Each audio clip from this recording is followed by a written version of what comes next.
Tutte le considerazioni di questo video le sono state usate dai racconti di due viaggiatori, Pietro Colbalchini e Ranieri Veronesi, che si sta in Brasile in l'anno del 1886 e in l'anno del 1912. Dall'emancipazione politica della provincia del Paraná in l'anno del 1853, che la si sta smossata a San Paolo, e il Paraná è diventata la casa di migliaia di immigrati foresti, il gran buceron fatto dagli europei in cerca di condizioni di vita meglio e il sogno del tenere o mai con la spampanata guernatia sopra l'immigrazione o società di immigrazione. E l'immigrazione veneta più grossa in Paraná la scommessa in l'anno 1875. La questione dell'immigrazione del Paraná, in particolare il riguardo dei coloni lavoratori, l'era belga debattesta dalle autorità e la resta impuntata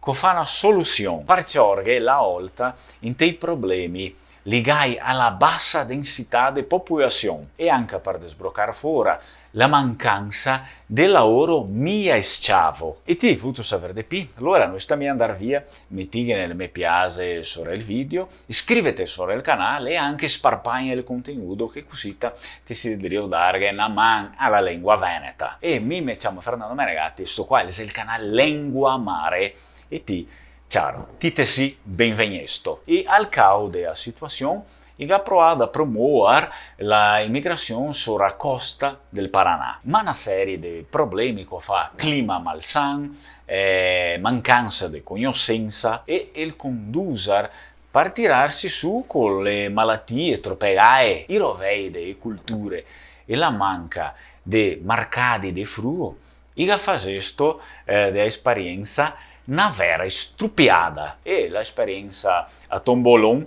la si sta sottolineando in tel conto del sacerdote Pietro Colbalchini che ne dice: mi sento in cognier di sberegare assai forte, di essere ascoltato dall'altra banda del mare ai miei fradei de nation. E avvi altri che avvi emigrato in tel Paraná, occhio quei luoghi infetti di Paranaguá, Morretes e Antonina. E tutta questa costa se vuoi scansare la più grande disgrazia che vi possa capire. Dunque, visto il tombolone sopra la costa, le scompagne colonie le si sta tirare su da rente alla Cavedal, perché Driu il governatore del Paraná in l'anno del 1877. Questa qua era una vera strategia, quella di mettere i coloni europei in dei luoghi manco ruspeghi, in modo che in quel tempo se ne imparasse la cultura brasiliana di tagliare via i boschi, cara pratica, chiaro, in quella epoca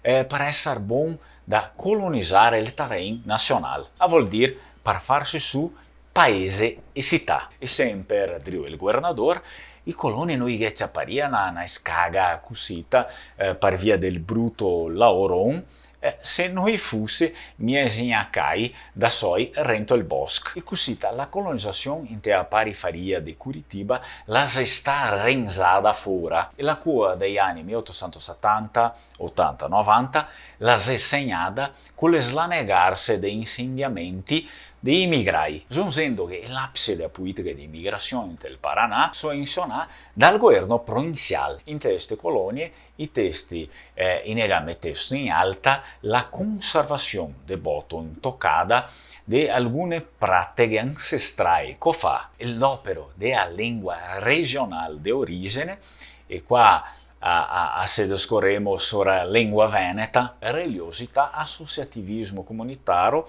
conservazione della cultura, tra gli altri aspetti che in altre aree di immigrazione il aveva bel che perdesto. E gli autori negano spiegare che esti qua ha perdesto tutta la cultura di origine perché fa massa contatti con la società ospedante. E le per cui la enfasi di Colbalchini sull'immigrazione di quei che lavora in tel camp. A vuol dire senza tanti contatti con i nativi, perché Driu de Lu la sarebbe la forma più pianizzata non solo per la prosperità economica, ma anche per tenere l'origine. In quella epoca Driu e il viaggiatore Ranieri Veronesi, la popolazione di immigrati quise andar all'ostro brasiliano, las era de 250.000 in tel Rio Grande do Sul, 40.000 in Santa Catarina e 30.000 in tel estado del Paraná. E ti piace questo video? Dunque stammi a desmentagarte da mettere il mi piace sobre il video, di iscriverti sobre il canale, sparpagnare il contenuto e anche assame qua un bel commento. I ranieri veronesi si tramedea la stessa visione de Colbachini, che tenere la lingua dei migrai e il fuse il veicolo primordial per tenere anche la origine, a vuol dire per tenere il ligamento con la terra cuna. Al suo modo di vedere, solo il tenere intrego dell'origine era la condizione essenziale per la sopravvivenza del gruppo. Viste bel che i chiari esempi di dispersione che le veniste fuori con i migrai in altri posti e anche con quei che si andai in Stati Uniti e Argentina che il muccio più grosso le sta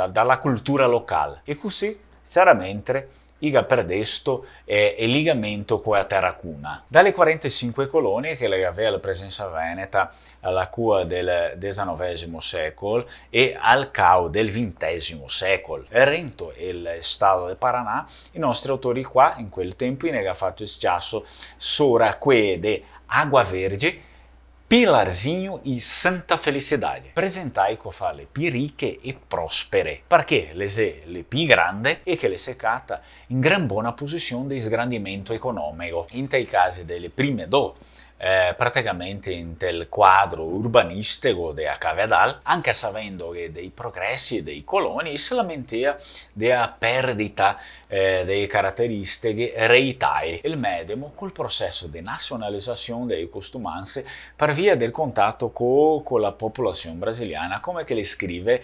Ranieri Veronese. Me ne notà un pasto de olte chi se lamentea i nostri fradei, che i rispettea e i conoscea l'ambiente. Ne desea che la nostra colonia di Curitiba e l'intorno la sedriu finirse, che siamo driu parlare di conservazione delle nostre origini. E per scaronia mi tocca verificare mi stes il vero de affermazione. Buona fetta dai nostri fradei e sorelle che vive là, ise subito in mo intrego ciucciai dall'ambiente e può essere considerati brasiliani in tei suoi sentimenti e costumanze. A estrapè, qui chi ne si catea fuori in zone più lontane dalla città, con attività rurali, come fa in tel caso di Santa Felicidade, e si conservaria sa meglio gli elementi originari della sua terra cuna. Qua se podemo capire puito la valorizzazione che le faceva Colbachini, che gli diceva sull'immigrazione di quei che laurea in tel campo e in tra questi coloni, in la relazione dei veronesi, le sta schiassà la colonia di Rondinha, che la si presentava come uno dei più importanti centri dei Veneti, rento la città di Campo Largo. I missionari che tendeva i migrai che si cattea in delle regioni lontane o chi si smisciare in altre colonie e se nega schiassare le barincole. Le barincole in tel tenere delle pratiche ancestrali e soprattutto religiose. A me spero che ti abbia piaciuto questo del video e per finirlo qua su YouTube a te avere altri due video che ti salterà fuori sul monitor. Un di loro mi sono sta a spiacciarlo e l'altro le sta a YouTube a spiumarlo. Sta mia sarde a guardarli, mi raccomando. E così me ne va a finire la storia e vi ringrazio un tantum. Ciao ciao, strucon!